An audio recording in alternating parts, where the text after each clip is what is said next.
रानो चिड़िया इंसानों की बस्ती की तरफ जा रही थी। उसे एक घर की छत से रोटी का एक टुकड़ा मिल जाता है। मैं ये रोटी का टुकड़ा जंगल ले जाती हूँ, आधा कालू भैया को दे दूंगी और आधा मैं खा लूंगी। रानो चिड़िया वो रोटी का टुकड़ा अपनी चोंच में उठाती है और वापस जंगल की तरफ उड़ती है। पेड़ की डाल पर कालू कौवा बैठा हुआ रानो चिड़िया की राह देख रहा था। मैं कब से यहाँ बैठा हुआ हूँ। रानो, क्या कुछ मिला खाने को? कौवे भैया, मैं थक गई हूँ। पता है, आज भोजन के लिए मुझे बहुत दूर तक जाना पड़ा। ये क्या है? ये रोटी है, इंसान इसे बहुत शौक से खाते हैं। लो, आधी तुम खा लो और आधी मैं खा लेती हूँ। रानो चिड़िया आधा रोटी का टुकड़ा कौवे को दे देती है। दोनों दोस्त मज़े मज़े से रोटी खाने लगते हैं। रानो, ये रोटी तो बहुत स्वादिष्ट थी। हम भी बनाएंगे, ये रोटी हम भी बनाएंगे अपने घर में। लेकिन कौवे भैया, ये बहुत मुश्किल काम है।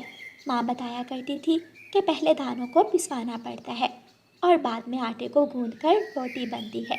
हम करेंगे, हम ये मुश्किल काम जरूर करेंगे। मैं तो आज के बाद रोटी ही खाऊंगा। दोनों अपने अपने घरों को चले जाते हैं। मुर्गा बोलता है। मुर्गे की आवाज़ सुनकर कालू कौवा नींद से उठ जाता है। रोटी रोटी, मुझे तो आज रानो चिड़िया के साथ इंसानों की बस्ती में जाना है। कालू कौवा जल्दी से नदी पर जाता है। वो मुंह हाथ धोता है और चिड़िया के घर की तरफ उड़ता है। चिड़िया चिड़िया, जल्दी दरवाजा खोलो। कौवा चिड़िया के दरवाजे पर दस्तक देता है और ऊंची आवाज में चिड़िया को बुलाता है। रानो चिड़िया उठती है और दरवाजा खोल देती है। कौवे भैया, क्या हुआ? आज तो आपने मुझे सोने भी नहीं दिया। रानो चिड़िया, चलो चले, आज हम इंसानों की बस्ती जाएंगे।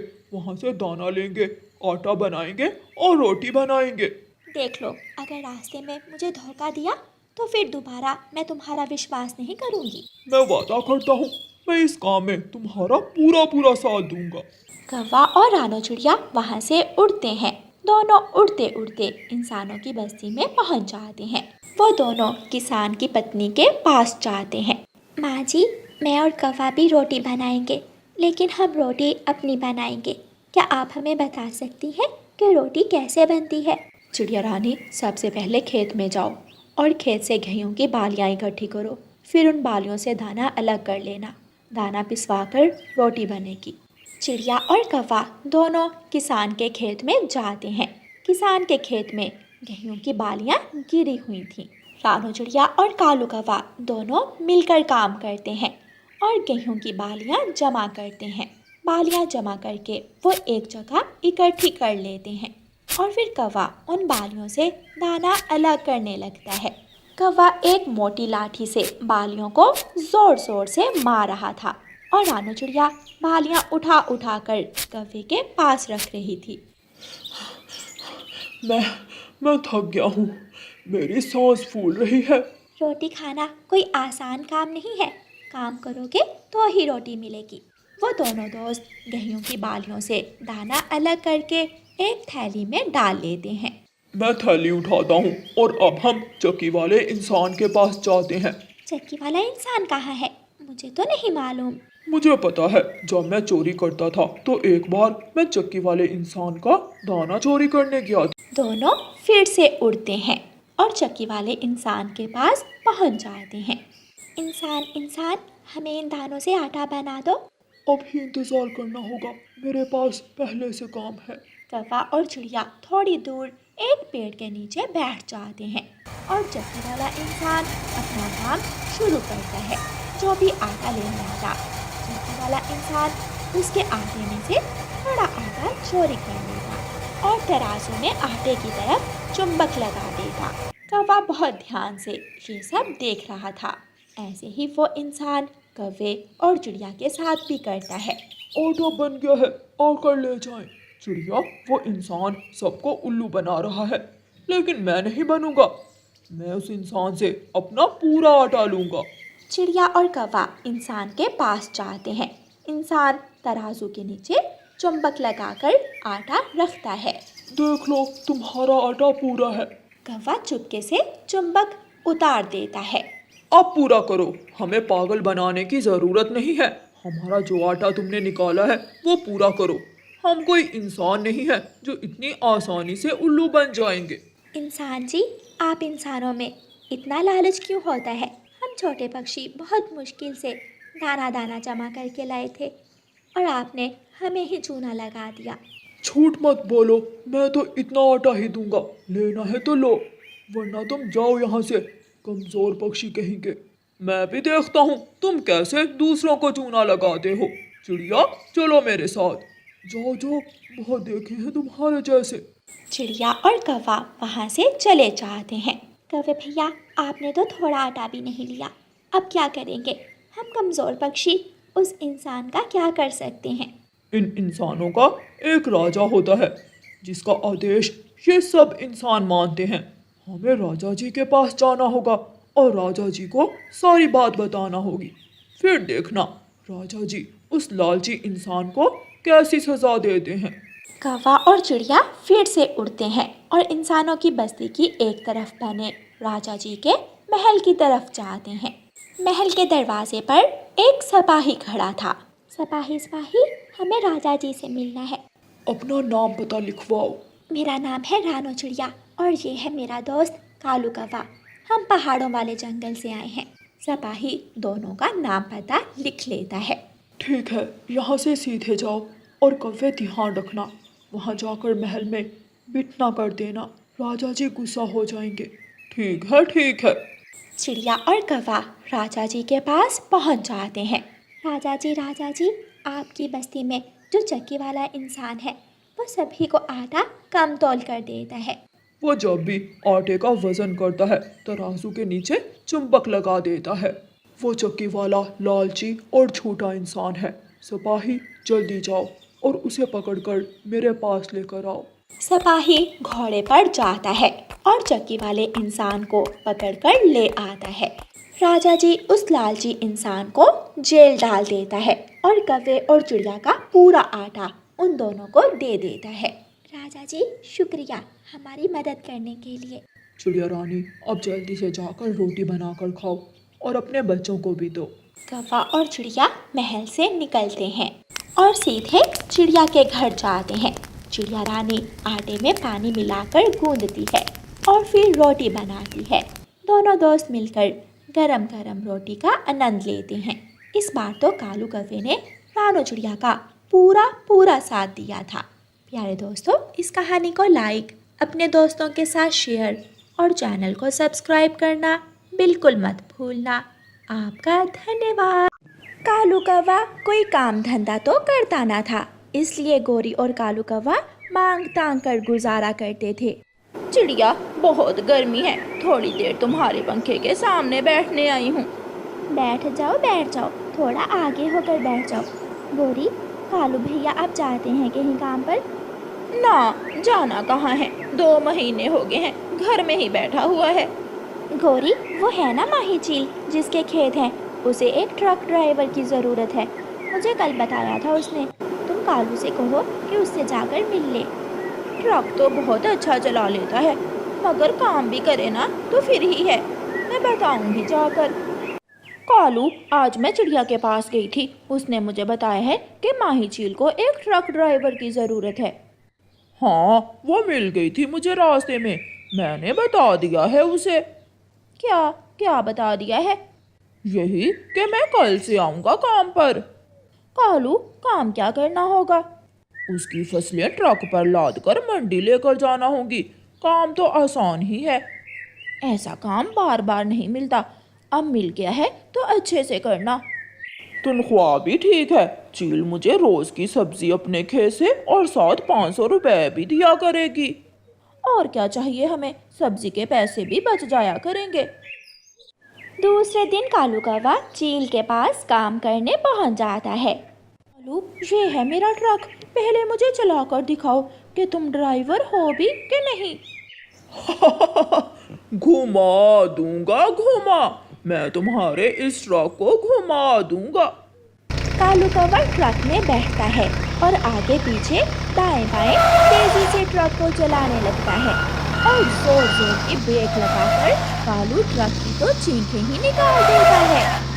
चील कौवे को काम पर रख लेती है। ट्रक पर चावल की बोरियां रख दी जाती हैं। कालू, ये चावल की बोरियां शहर ले जाओ। चील मालकिन, मैं रात को ट्रक अपने घर के सामने खड़ा कर लूंगा और सुबह आता हुआ इसी ट्रक पर आ जाऊंगा। हाँ हाँ ठीक है, ये ठीक है। कालू कौवा ट्रक चलाता है। वो ट्रक में गीत लगा लेता है। ओ हो, ला ला ला ला। अबे दूर हो जा, ऑटो चलाना नहीं आता और कहाँ से आ जाते हैं। अपने घर के सामने आकर कालू कौवा रुकता है और जोर जोर से हारन देता है। गौरी आवाज सुनकर घर से बाहर निकलती है। हाय, मैं मर गई। मेरा कालू तो ट्रक में बैठा बहुत सुंदर लग रहा है, मालिक लग रहा है ट्रक का। कालू उतरकर आ जाता है। कैसा लग रहा हूँ? मैं यही देख रही थी, ट्रक के मालिक लग रहे हो। खाना बना है क्या? हाँ हाँ, अभी अभी मैंने आलू की भुजिया बनाई है।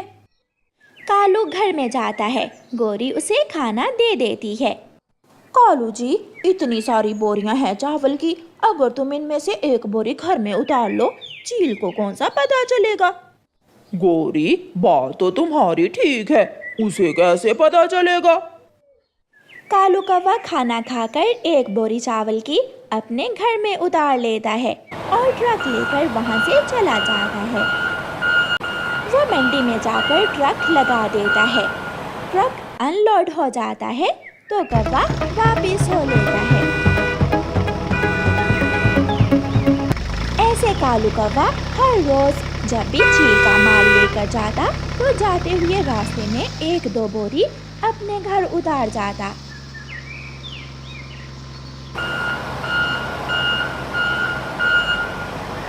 अभी एक महीना ही गुजरा था कि कालू कौवे और गोरी कौवी के तो रंग ढंग ही बदल जाते हैं। कौवे ने घर में एसी लगवा लिया था। गोरी ने नई नई चीजें ले ली थी। बड़ा मोबाइल फोन भी ले लिया था। चिड़िया, ये मोबाइल कल मेरा भाई लाया है मेरे लिए। गोरी बहन, चील कितनी तनख्वाह देती है कालू को? तनख्वाह का तो मुझे नहीं पता, वैसे वो बहुत खुश है मेरे भतीजी से। तनख्वाह के अलावा 1-2 हज़ार इनाम भी देती रहती है। कबूतर उड़ता हुआ वहाँ आता है। गोरी, तुम्हारे घर का दरवाजा खुला है और अंदर एसी चल रहा है। पागल, मैं खुद ही दरवाजा खोल कर आई हूँ। सोचा थोड़ा जंगल भी ठंडा हो जाए मेरे एसी की ठंडी हवा से। गोरी की ये बात सुनकर चिड़िया और कबूतर की आंखें खुली की खुली रह जाती हैं। अब मैं जाती हूँ, मेरे कालू पति जी आने ही वाले होंगे।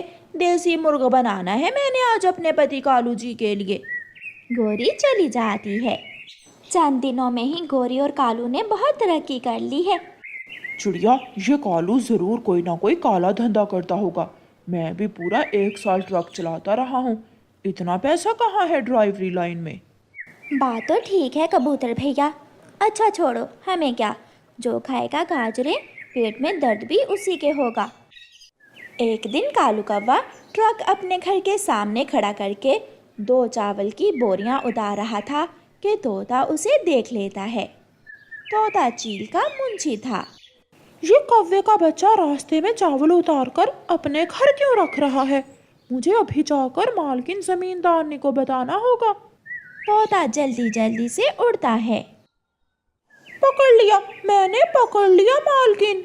किसे पकड़ लिया है तुमने? मुंशी, क्या कोई चोरी सब्जियां चुरा रहा था? सब्जियां नहीं मालकिन, चावल की बोरियां। कालू कौवा ट्रक अपने घर के सामने खड़ा करके पूरी 2 चावल की बोरियां उतार रहा था। मैंने अपनी आंखों से देखा है उसे। वो कौवा ऐसे भी कर सकता है? मैंने कभी बोरियों की गिनती ही नहीं की। इसीलिए तो वो ये सब कर रहा है। अगर ऐसा है तो उस कौवे को सजा मिलेगी, उसे सजा जरूर मिलेगी। दूसरी सुबह कौवा ट्रक लेकर चील की तरफ जा रहा था। वो हारन बजाता हुआ, गुनगुनाता हुआ तेजी से अपना ट्रक आगे बढ़ा रहा था। कौवे, तुम रास्ते में कहीं रुकते तो नहीं हो मेरा माल लेकर? ना मालकिन, मैं सीधा मंडी और मंडी से ट्रक खाली करके फिर वापस घर आकर सो जाता हूँ। और सुबह दोबारा आपकी सेवा करने हाजिर हो जाता हूँ। अच्छा अच्छा, ठीक है। ट्रक पर बोरियां लोड कर दी जाती हैं और कौवा फिर से ट्रक लेकर मंडी की तरफ जाता है। आज 2 नहीं बल्कि 3 बोरियां उतार लूंगा। गोरी बहुत खुश होगी। कालू कौवा ट्रक खड़ा करता है। इधर उधर देखकर कालू एक बोरी गोरी के सर पर और एक अपने सर पर रखता है कि वहाँ पीछे से चील तोते मुंशी के साथ हवाई मोटर में आ जाती है। चील हवाई मोटर से उतरती है। कौवा और कौवी डर जाते हैं और बोरियां नीचे फेंक देते हैं। तो रंगे हाथों पकड़े ही गए। मिट्ठू मुंशी के होते हुए चील मालकिन को कोई धोखा नहीं दे सकता। मुंशी, जल्दी से पुलिस बुलाओ। मालकिन मालकिन चील, ऐसा ना करें। मुझे और कालू को मुर्गा बनाकर अपने हाथों से मार लें। पुलिस को मत बुलाएं। मुझे पुलिस से बहुत डर लगता है। गलती हो गई, मुझे माफ कर दें चील मालकिन। माफी मिलेगी तुम दोनों को, मगर सजा के बाद। पुलिस आ जाती है और कालू कौवे को पकड़कर ले जाती है। कालू कौवा सिलाखों के पीछे शोर मचा रहा था। गोरी गोरी मुझे बचा लेना, मैंने ये सब कुछ तुम्हारे लिए किया था। जंगल के सभी पक्षी वहां पहुंच गए थे। कबूतर भैया, चोर 100 दिन भी बच जाए मगर एक ना एक दिन पकड़ा ही जाता है। गौरी अपने घर के बाहर बैठे रोई ही जा रही थी। तोता मुंशी उसी ट्रक में गौरी के घर से सारा सामान निकलवा कर लाद लेता है। मुंशी, वो एसी भी उतार लो। ट्रक चला जाता है। तोता मुंशी और चील भी हवाई मोटर लेकर चले जाते हैं। गौरी, तुमने ये सब क्यों किया? चिड़िया, पैसे के लालच में मैं और कालू अंधे हो गए थे। पहले 1 बोरी, फिर 2 बोरियां, और आज हम 3 बोरियां चुरा रहे थे कि पकड़े गए। अब बैठना एसी चला चला कर। कबूतर और चिड़िया चले जाते हैं और गौरी वहां बैठकर अपने उजड़े हुए घर को देखकर रोए जा रही थी।